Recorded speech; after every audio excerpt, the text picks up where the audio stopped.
que teve uma época, eu lembro da era Disney lá, 2012, 2011, cara, que ia todo mundo, aquele dólar 1,50, 1,80, sei lá, cara, ia todo mundo. O que tava acontecendo no Brasil naquela época que esse dólar tava tão baixinho, cara? Eu nunca fui pra Disney.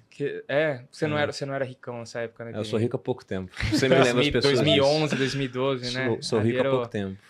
Cara, essa época que você tá falando, 2011... Você sabe que época que é essa, cara, né? Qualquer pessoa viajava. 2011 eu fui menos pra eu, Disney. E o Perini.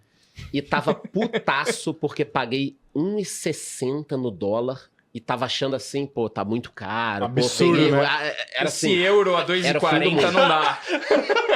Mas o que aconteceu? O Brasil, mesmo ali um pouco depois da crise de 2008, o Brasil teve um crescimento. 2010, se eu não me engano, foi 7,5% o crescimento do PIB.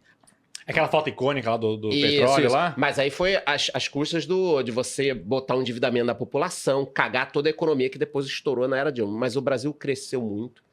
Os americanos estavam com problema na economia, se recuperando da crise de 2008. Então você teve dois fenômenos. O dólar estava relativamente barato para a gente e comprar e viajar para os Estados Unidos também estava muito barato. Então você teve o fenômeno das pessoas que iam fazer enxoval de bebê. Enxoval em Miami. Você ia comprar enxoval em roupa. Miami. Cara, você viajava com a mochila, com a roupa do corpo, e lá comprava 2 malas, roupa. Tipo, com $1.000 você fazia 2 malas de roupa. Sim. Por quê? Porque o dólar estava barato, mas os itens nos Estados Unidos estavam muito baratos, porque eles estavam saindo da crise de 2008, que foi muito mais pesada para os americanos do que para a gente. Então, Entendi. esse é um fenômeno de crise que tem a ver com o que a gente vai falar depois aqui de investimento. Tá. Mas sobre essa questão do dólar mais baixo nessa época, o Brasil nos anos 2000 pegou um baita ciclo de commodities. China. E se a gente olha a nossa economia, cara, o Brasil ele é uma grande fazenda com um poço de petróleo e uma mineradora. Então a gente vende petróleo, a gente vende minério de ferro, a gente vende soja, café, várias commodities agrícolas. Se o preço disso está mais alto, os termos de troca para a gente melhoram. Então a gente começa a exportar por preços altos e nisso é mais dólar entrando aqui, no relativo o dólar fica mais barato em relação ao real. Um grande ponto que a gente tem hoje que pesa muito nas finanças públicas é que a dívida pública está muito grande, né? Batendo aí 80% do PIB. Nessa época era menos de 40%. Então, os juros sobre a dívida, por mais que fossem juros altos, a história do Brasil é uma história de juros altos, a Selic média, Sempre vai na história ser. do Plano Sempre Real vai fica em ser. torno de 10%.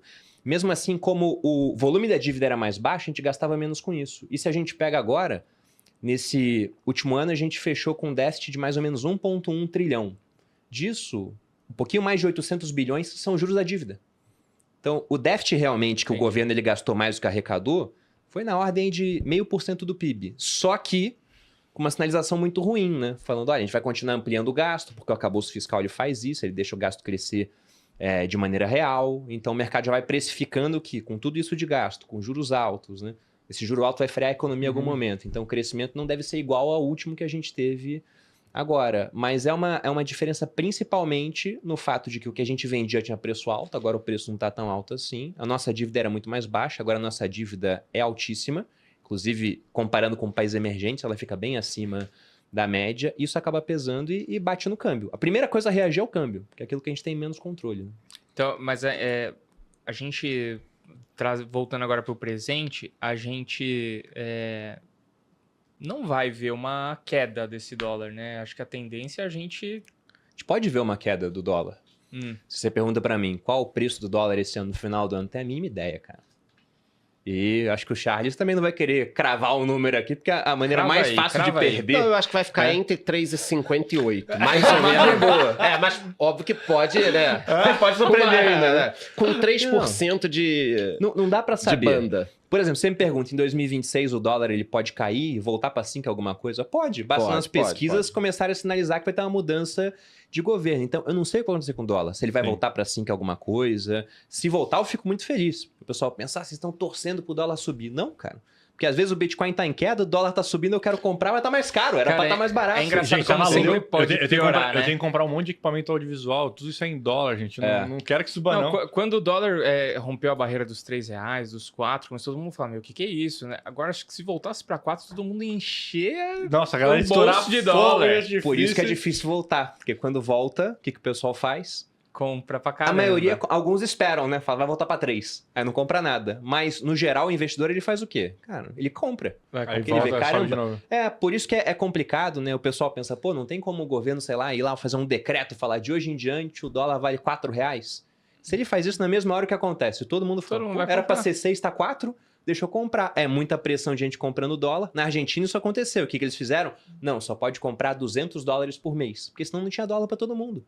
E aí você tinha um preço oficial, entre aspas, e um preço no mercado paralelo justamente por conta disso. Eles quiseram definir o valor do câmbio.